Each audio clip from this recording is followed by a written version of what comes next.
छत्तीसगढ़ में आदिवासी आरक्षण का मुद्दा गरमाता जा रहा है। खासकर भानु प्रतापपुर उपचुनाव को लेकर इसे एक बड़ा मुद्दा बनाने की कोशिश हो रही है। इसी क्रम में आदिवासी समाज ने कांकेर के गोंडवाना भवन प्रेस कॉन्फ्रेंस कर प्रदेश सरकार पर निशाना साधा और 32% आरक्षण में कटौती के लिए प्रदेश सरकार को जिम्मेदार ठहराया है। आदिवासी समाज का आरोप है कि हाईकोर्ट के फैसले के बाद अब तक प्रदेश सरकार ने कोई ऐसा ठोस कदम नहीं उठाया है जिससे ये लगे कि सरकार आदिवासियों के साथ खड़ी है। इतना ही नहीं, आदिवासी समाज के नेता जीवन सिंह ठाकुर ने प्रदेश कांग्रेस के प्रभारी पीएल पुनिया पर गंभीर आरोप लगाए और कहा कि बस्तर प्रवास के दौरान आरक्षण के मुद्दे पर आदिवासी समाज को लेकर पुनिया ने आपत्तिजनक बयान दिया है।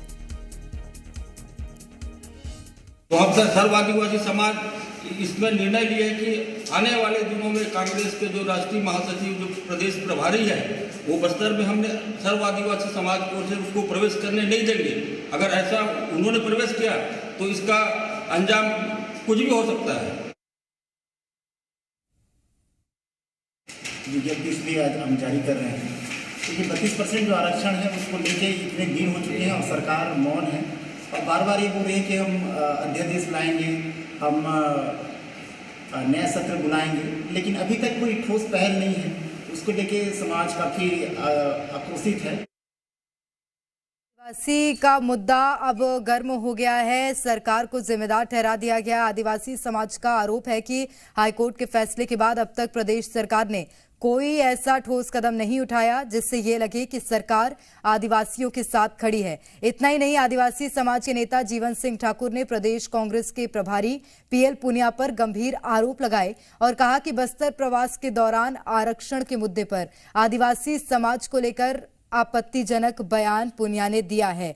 तो आदिवासी आरक्षण का मुद्दा अब जोर पकड़ता जा रहा है, खासतौर पर क्योंकि छत्तीसगढ़ के भानु प्रतापपुर क्षेत्र में उपचुनाव होना है। इसको लेकर इस मुद्दे को बेहद अहम माना जा रहा है और इसी क्रम में आदिवासी समाज ने कांकेर के गोंडवाना भवन प्रेस कॉन्फ्रेंस कर प्रदेश सरकार पर निशाना साधा है और 32% आरक्षण में कटौती के लिए प्रदेश सरकार को जिम्मेदार ठहरा दिया है। और ज्यादा जानकारी लेंगे, रायपुर से हमारे साथ संवाददाता सत्य प्रकाश सीधे जुड़ गए हैं। सत्य प्रकाश, आदिवासी आरक्षण के मुद्दे पर अब जमकर सियासत देखने को मिल रही है। भानु प्रतापपुर उपचुनाव के लिहाज से इससे बेहद खास और अहम माना जा रहा है। बिल्कुल, देखिए, भानु प्रतापपुर में विधानसभा का उपचुनाव होने वाला है अगले महीने। इसके लिए वोटिंग होने वाली है, नतीजे भी आ जाएंगे अगले महीने ही। लेकिन इस बीच में जिस तरह से आदिवासी वर्ग का आरक्षण कम हुआ, कोर्ट ने जो फैसला दिया और उसके बाद सियासी बयानबाजियों का दौर शुरू हुआ, उसको लेकर कहीं ना कहीं बड़ा असर भानु प्रतापपुर के विधानसभा उपचुनाव में भी देखने को मिलेगा। हालांकि ज़रूर है कि इससे नुकसान किस राजनीतिक दल को होगा, नफ़ा किस राजनीतिक दल को होगा, ये जब नतीजे आएंगे उस वक्त में इसका आकलन होगा। लेकिन फिलहाल जो स्थिति दिखाई दे रही है वो कमोबेश इसी ओर जाती दिखाई दे रही है। दूसरी तरफ सरकार ने विशेष सत्र बुलाने का फैसला लिया है। 1 और 2 दिसंबर को विशेष सत्र रहेगा आरक्षण के मसले को लेकर ही, और उसके लिए अधिसूचना भी जारी हो गई है। लेकिन इस बीच जिस तरह से स्थानीय स्तर पे भानु प्रतापपुर में हर गांव से एक कैंडिडेट खड़ा करने का फैसला लिया है स्थानीय स्तर पे आदिवासी समाज ने, और उसे लेकर प्रेस कॉन्फ्रेंस करके भी जानकारी दी, सरकार पे भी हमलावर दिखाई दिए। उसके बाद सिनेरियो जो है वो और ज़्यादा बदलता, या यूं कहें कि राजनीतिक बयानबाजियों का दौर और ज़्यादा तेज होता हुआ दिखाई दे रहा है। अब भाजपा ये कह रही है कि चूंकि नाराजगी है आदिवासी समाज में, इसलिए उन्होंने इस तरह का फैसला लिया है और इससे कांग्रेस को नुकसान होगी। वहीं कांग्रेस का ये कहना है, सूबे के मंत्री हैं अमरजीत भगत, उनका ये कहना है कि चूंकि सरकार का पक्ष सकारात्मक है, सरकार की सोच सकारात्मक है और सरकार कमिटमेंट पे अपने कायम है और जल्द ही वो दिखाई भी देगा, इसलिए इसका कोई जो है वो नुकसान नहीं उठाना पड़ेगा। तो कुल मिलाकर अगर हम कहें तो एक बड़ा फैसला जरूर हर गांव से एक कैंडिडेट खड़े करने का जो अब तक का फैसला है स्थानीय स्तर पर आदिवासी समाज का, ये नजर आ रहा है। लेकिन इसका क्या इंपैक्ट होता है ये आने वाला वक्त बताएगा। निश्चित रूप से आने वाला वक्त तो बताएगा ही। क्या माना जाए सत्य प्रकाश, क्योंकि बीजेपी इस मुद्दे को लेकर बेहद मुखर है और भानु प्रतापपुर सीट जो कि कांग्रेस की काफी लंबे समय से सीट, पुश्तैनी सीट भी कह सकते हैं, क्या वहां पर बीजेपी भारी पड़ सकती है इस लिहाज से? देखिए, फिलहाल जो स्थिति दिखाई दे रही है उस स्थिति में भाजपा तो हमलावर है, इससे इनकार नहीं किया जा सकता है।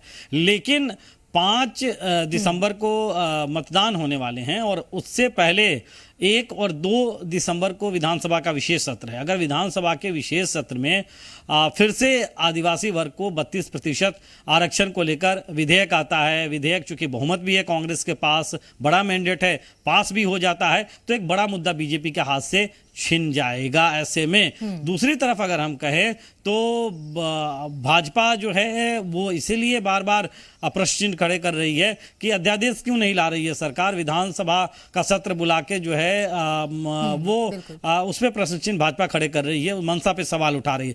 लेकिन राजनीतिक पंडित यही मानते हैं कि चूंकि 1 और 2 दिसंबर को सत्र है, उसके बाद विधानसभा का उपचुनाव होने वाला है, उससे पहले क्या मास्टर स्ट्रोक है कांग्रेस का, कांग्रेस सरकार का, ये अपने आप में एक बड़ी बात होगी और तब देखना होगा कि आखिर किस तरह की स्थितियां रहती है। लेकिन फिलहाल भाजपा जरूर हमलावर दिखाई दे रही है। निश्चित रूप से भाजपा हमलावर इस मुद्दे को लेकर कांग्रेस पर दिखाई दे रही है। देखना होगा कि आगे क्या कुछ परिणाम इसके निकलकर सामने आते हैं। बहुत शुक्रिया सत्यप्रकाश आपका।